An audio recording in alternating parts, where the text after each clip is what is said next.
ওসমানপুরে ঘোড়াঘাট উপজেলা পরিষদ প্রতিষ্ঠার ইতিহাস আজ অনেকের অজানা। কেন ঘোড়াঘাট শহরের মধ্যে এই উপজেলা প্রতিষ্ঠিত হল না, সেই ইতিহাস আজকে তুলে ধরব। এই ইতিহাস শুনলে আপনার পায়ের রক্ত মাথায় উঠবে।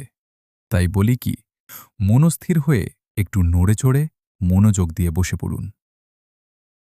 ঘোড়াঘাট থানা ভবন অথবা পুরাতন বাজারের নিকটতম আশেপাশে এই উপজেলা প্রশাসনিক ভবন হওয়ার কথা ছিল, কিন্তু কেন হল না, কি কারণে হল না, সেটি আজকে তুলে ধরব।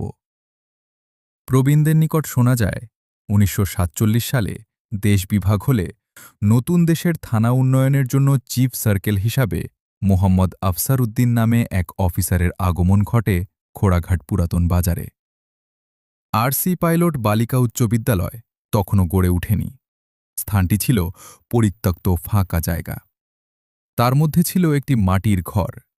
সেই ঘরটি পোস্ট অফিস হিসাবে চালু ছিল, আর সেই ঘরটিতে অবস্থান নেন সেই সময়ে সরকারি চিফ সার্কেল মোহাম্মদ আফসার উদ্দিন। তিনি এলাকার গণ্যমান্য ব্যক্তিদের সহযোগিতা কামনা করেন, কিন্তু সেই সময় তাকে সাহায্য করা হয়নি। এলাকার গণ্যমান্য ব্যক্তিরা তাকে বিন্দু পরিমাণ দাম দেয়নি, এমনকি তাকে পুরাতন বাজারে থাকতেও দেওয়া হয়নি।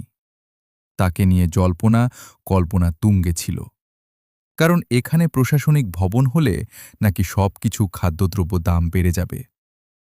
তখনকার নেতৃবৃন্দের হটকারিতা ও অদূরদর্শিতার কারণে উপজেলা পরিষদ ঘোড়াঘাট থেকে অনেক দূরে ওসমানপুরে প্রতিষ্ঠিত হয়। তাদের ভুলের মাসুল আজকে আমাদের প্রজন্মকে দিতে হচ্ছে। আমাদের কাছে তাদের নামের তালিকা তথ্য রয়েছে, কিন্তু আমরা নামগুলো বলে তাদের কে বা তাদের বংশধরকে ছোট করতে চাই না।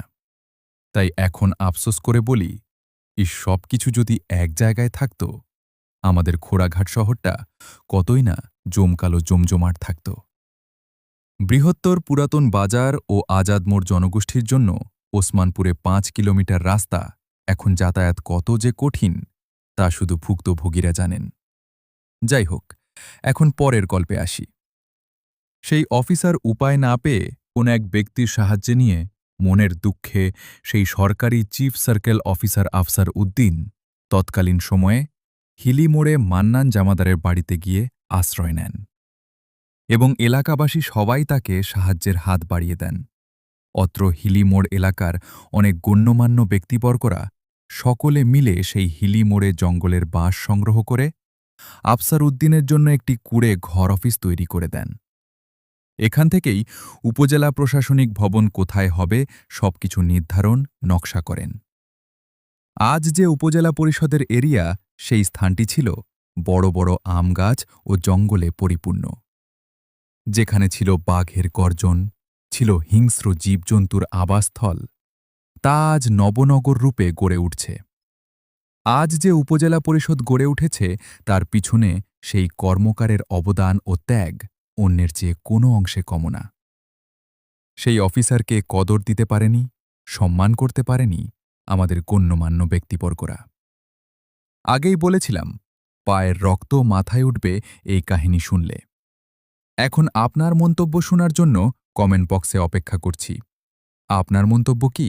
ভিডিওটি ভালো লাগলে অবশ্যই লাইক, কমেন্ট, শেয়ার করে পাশে থাকবেন। ধন্যবাদ। অপরূপ ঘোড়াঘাট অ্যাডমিন আরিফ আকন্দ।